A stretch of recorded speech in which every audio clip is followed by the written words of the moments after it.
Welcome back, everyone. My name is Sam. And I'm Melissa. I grew up in the FLDS community. It is a polygamous group run by Warren Jeffs, and I moved out when I was 18 years old. I was raised LDS. Sam and I have been married for 9 years and have 2 awesome kiddos.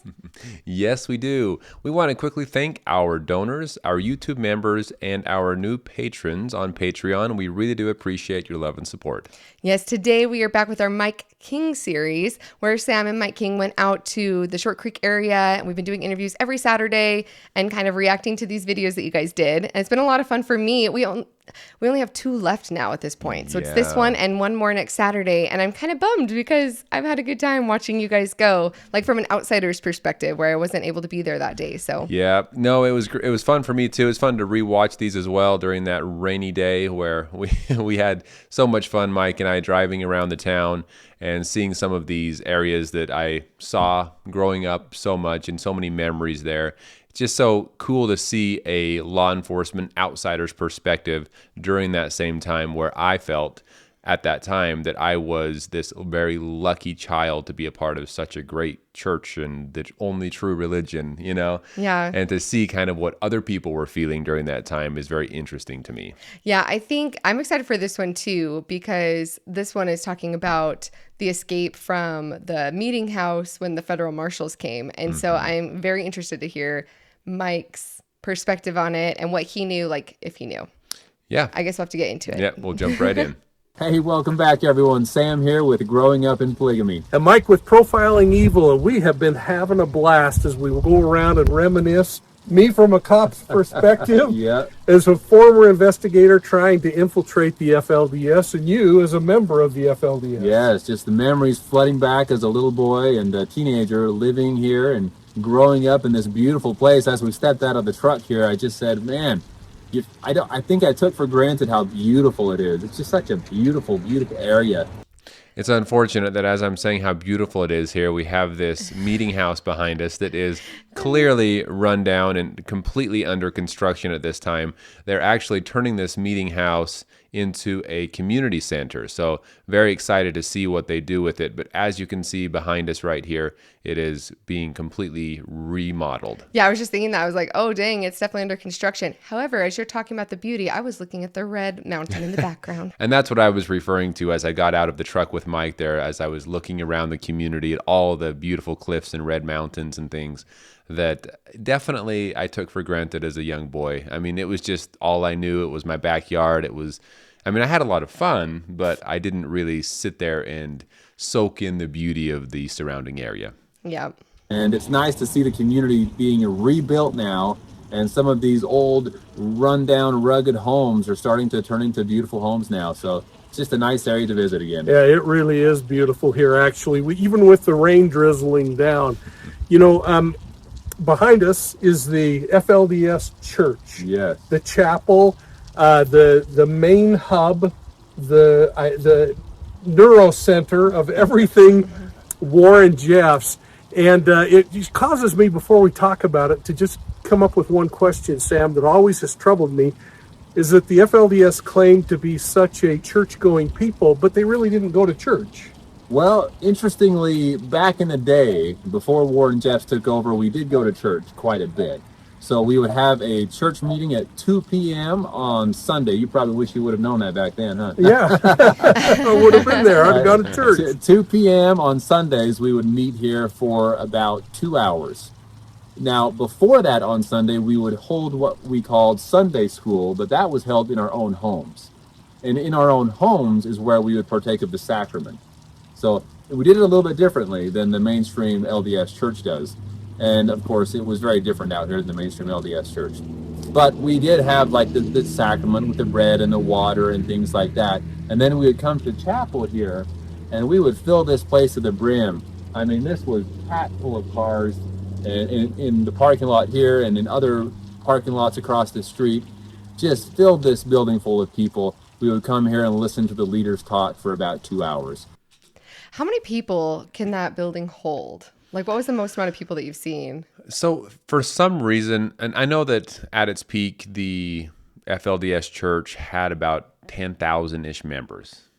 A lot, right? Yeah. But for some reason, I mean, there's no way 10,000 people fit in that building right there. No. And obviously, there were other groups of people living in different places from the FLDS. One of the big groups was up in Canada, in Bountiful up there. And there were a few other different places scattered around. But I know that there were multiple thousand people would fit in there, but nowhere close to 10,000. Okay. And because my father was not only the mayor of the city, he was a patriarch of the church. So he had a very high calling within the priesthood in the church. And because of that, he actually gave talks quite frequently here as well. That had to have been something. And if I remember right, the building itself would hold at a maximum maybe about 5,000 people, or is that, am I off on that? I think you're about right in there, yes. 5,000 still a lot. Yeah. 5,000 is still a lot. And when you look, buildings can be deceiving as well, though, because from the outside, I mean, it's definitely a very large building when you see it in person. When it's in a camera frame like this, it doesn't really do it justice. Mm-hmm. Like when you see it in person, it definitely feels big, but then a lot of buildings can be that way. And then you go in and it's even larger than what you think. Well, and you'll see here, so there's two levels. There is, when you walk into the building, it is, I guess you could call it a vaulted ceiling, where there is a ceiling directly above your head when you first walk in, but then the second level, from the middle of the building, you can look up and see all the way to the top of the ceiling. But on the sides where these upper windows are, there is a balcony, and that's where a lot of people would sit up in the balcony as well. And then down on the main floor, that was all lined with chairs. So based on the way it was set up, we could fit a lot of people in there. And then along the halls on the sides of the building, there was also other rooms where people could go in and see and listen. There were monitors in those rooms, so you could kind of watch the meeting on a monitor. And like nursing mothers and things like that would go into the side rooms. And some families would generally spend time in the side rooms instead of going into the main hall, I guess you could say. When you have young children. Right. Yeah, if you that have makes young sense. children that are running around being noisy, that was typically where they would go. For some reason, 2,000 was in my head, but I think it can hold more than 2,000. Now I hope I haven't fouled that up, but that's the number I remember. So I want to talk about the day that the Warren Jeffs escaped federal marshal custody, because that was kind of a remarkable day, and I want to know if you were there when that happened. But to lay the groundwork, folks, what happened is in the church behind us, there was a large gathering. Warren Jeffs was speaking, and federal marshals came in and closed in on the area, surrounding the building and moving in. Willie Jessup relayed to me that his security officers alerted him inside that the raid was impending, and he put into action a plan that he had devised long before, which was to take Warren out of this door just near the dumpster and load him into an awaiting vehicle and head straight this direction, right over the top of us, and through a barricade of federal agents who were blocking this gate off. And then, as we can see on the drone here, what we've done is you headed straight across this dirt parking lot and into the river bottoms, where he turned and headed west out of town and escaped federal arrest. So they had it very well planned out. It was no, what should we do? There was a plan put in place. If people are coming after the leaders of the church, we have an escape route. And that is what they did, and they got away. And I was there in that meeting, actually. It was a Saturday meeting. It wasn't a Sunday meeting. It was a Saturday morning meeting, which we started doing a lot of those as well, every Saturday. And that was more just so that Warren Jeffs could teach the people, and then we would talk about work projects that needed to be done around the community, and then we would go from there and do different types of work. So, but during that time, yes, I was facing this way, right here, sitting on a chair, just a little bit down from the interesting thing about this is there were two different places where the leaders would speak and sit.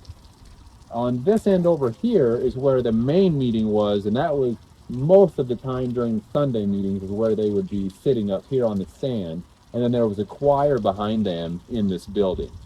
On Sunday meetings, for whatever reason, we all faced this way, and the stand was down here, and there. Were you meaning for Saturday meetings? Yes, I meant to say for the Saturday meeting, for whatever reason, we switched the chairs around and we're facing that way. And I think that it was just because it wasn't as sacred of a meeting, if you want to call it that. And Yeah. so we would switch it around to make it feel more like a work meeting. And I mentioned this, but it's kind of hard to hear some of what I'm saying with all the rain and all that. But Saturday meetings were typically like, we called them a work meeting. We would go there, Warren Jeffs would say what he said, claiming that he was talking for God, and then we would discuss some things that needed to be done around the community. Like some of these projects we did were massive, like building an entire home. And there were actually people that videoed a home being built in a day. So really, really crazy how the community could come together and just like working together like ants, I guess, and just boom, boom, boom, and put a big old house up. Dang. I felt every time I went to those, I was a younger teenager. Every time I went to help at one of those houses, I felt like I was just in the way. I mean, and people were running around me 80 miles an hour, and I was just like, I don't know what's happening right now. So I didn't feel very helpful, but I was pretty young, so maybe that's why. But like these meetings is where they would come together and talk about the big wall that we put around Warren Jeffs and Rulon Jeffs' home, that needed to be built. That was talked about in the meeting. And then from the meeting, people would just get in their vehicles and go to wherever they were assigned and get to work. So Saturday was a day of working for and in the community for free. Monday through Friday, we would go out and work in other surrounding cities to make money. Saturday, we'd work in the community. Sunday was a day of rest. So anyway, but yes, we would face different directions depending on if it was a Sunday meeting or a Saturday meeting. Interesting. There was another place for leaders to sit and preach, and there was a stage behind them there where sometimes they would put on performances or skits or that kind of thing. I have no idea. Right. And what you never found out the reasoning between the switch? Was it something to a more holier presentation because Warren was going to be speaking, or what was it? I honestly don't really know why they switched. It seemed like they switched because of, one was for Sunday and the other was for Saturday, more of like a work meeting. But a lot of preaching and stuff would go on there too. So what was the mood inside when all of a sudden all these federal agents crashed through the doors? Well, it was during the prayer, as I recall, and we all had our head bowed, and the person was up there saying the closing prayer, or I don't remember if it was the opening or closing. I thought it was the closing prayer of the meeting. And all of a sudden we heard all of this commotion at the door, and we could tell something was happening, but we weren't sure what. And by the time I looked up, all of the leaders, or the main leaders of the church, were gone. And they had disappeared in the middle of the prayer. And of course, now we know they escaped federal authorities. And so it was a scary time for me. We didn't know what was going on, but we did know that there were bodyguards of Warren Jeffs and leaders that were holding off the officials, the law authorities, and wouldn't let them come in the door. And that's what all the commotion was. So that really... After it happened, did everyone just leave and go home? Or Yeah. that's probably why you can't remember if it was the beginning or the ending, because even if it was the opening prayer, you open your eyes, the leaders are all gone, federal marshals are there. Did everyone just scurry At that home? point, everyone just went home and tried to mind their own business.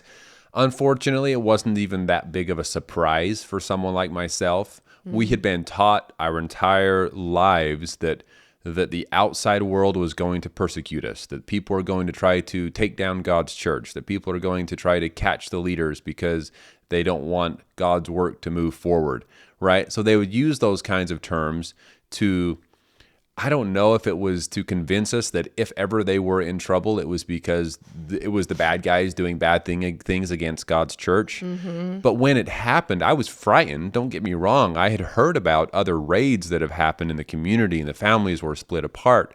And so I was just waiting for the moment that a law enforcement agent would grab me and say, you can't be with your family. And that would be the end of it, because that was the fear that was instilled in our hearts. And so when this happened, I was frightened, but I wasn't that surprised. And I have a feeling that the rest of the community was similarly thinking that way. So yes, when it happened, we just said, well, the leaders are in God's hands. Hopefully they got away, and we're going to head back to our homes and pretend that nothing happened and try to go on and hope that people don't break down our doors at our home. So I don't know. It was very interesting and frightening, but not a big surprise. It was just, okay, well, the times are here. This is what we've been preparing for. Dang. It begs the question that when they escaped, what did that do to your belief that this truly was a prophet of God? It built it 10 times. It was a very big faith promoting experience for all of us, I would say. And really, that's when Warren Jeffs was finally caught and put in prison. That was so hard for me to wrap my brain around how it could possibly happen, because I thought every time that the authorities were after him, he was going to escape because God was on his side. Yeah, I'm glad you guys mentioned that at the end, like how Warren, not only, like you said, not only were you prepared for it because you'd been told that that's what was going to happen, but then when it does, it's just a fulfillment of prophecy, right? Right. I have to give props to me and Mike, our acting skills, as we were sitting there pretending that everything was normal, and you can just see us like dripping with, we're just like, yeah. When he called it a drizzle, I'm like, No. that looks like a little more than a drizzle. Oh man, it was a fun time though. Anyway, yeah, it was definitely a faith building experience when, like I said here, when Warren Jeffs was being chased. But yes, when he was caught, it was very hard to swallow that the idea that God's prophet was caught and put in prison. But immediately our minds went to, oh, this is what God wants. He's going to go to prison, and then he is going to be able to show the world that he actually is a man of God, and they're going to either release him, or if they don't release him, God will break down the prison walls. He will walk free, like some of the stories in the Bible, and that will be proof to the world that, look, this is who he claims to be. So we just expected that. And my mother would tell me, and my father, that, and other community members, that this was going to happen. We were waiting, and I thought very soon it would happen, that he would break out of prison and be free, gather his people together. And, in my mind at the time, that was a good thing. Now I have different ideas about what that would mean. So, but anyway, it was just so quick for us to switch our mindset to, oh, I can't believe he was caught, to, oh, this is what happens to holy man. And stories in the Bible, stories about Joseph Smith, stories about other people that were put in prison just because, in our minds, that Satan was persecuting God's church. That was really what we were told. So interesting. Well, if you want to hear more of what it was like for Sam to grow up in polygamy, then please like and subscribe. Stay tuned for next week. It'll be our last one of this series, which is crazy to think. But yeah. Have no fear. I have a feeling there will be more with Mike King to come. There we go. We'll talk to y'all soon. Thank you all so much for being here with us again. We look forward to talking with you soon.